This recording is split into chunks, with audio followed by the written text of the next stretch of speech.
honor and a privilege to be joined by Brad Faxon. Brad, thanks for taking a couple minutes for us. Two topics I want to cover with you. One is I'm a YouTube guy, not a swing guy, but learning knowledge about the game.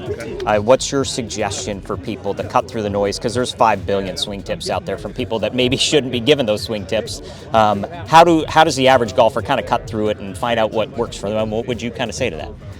I don't know if I want them to stop looking through it. There's so much fun stuff out there. Obviously, it's always kind of deciphering what's good for you, right? I mean, because what helps you might not help me, and vice versa.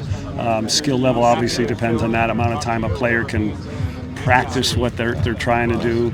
There's just so much information out there. It's trying to figure out what can I use that can help me to be a better player. And you've got to decide what the difference is between what's really cool and interesting and what's really correct to help you. And then, just this is me personal, but I think it'll speak to a lot of golfers. I try my best to be a monotasker, right? Think about one thing in the swing, but it's like a runaway train, and then I'm thinking about 7 things, during the swing.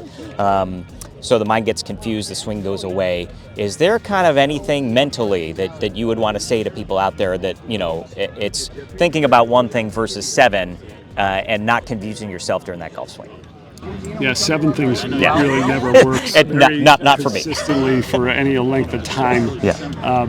I think most good players will tell you they've always had one good feel that lasts for a while, and finding those feels and managing that. But when you have to read the instruction manual on how to do it, this game gets really hard.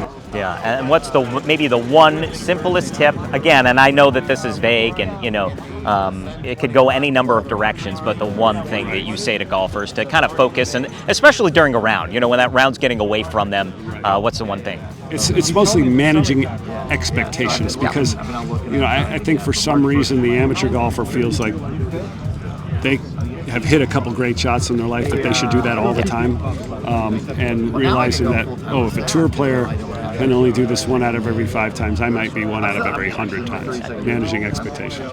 Thanks so much for your time, Brad.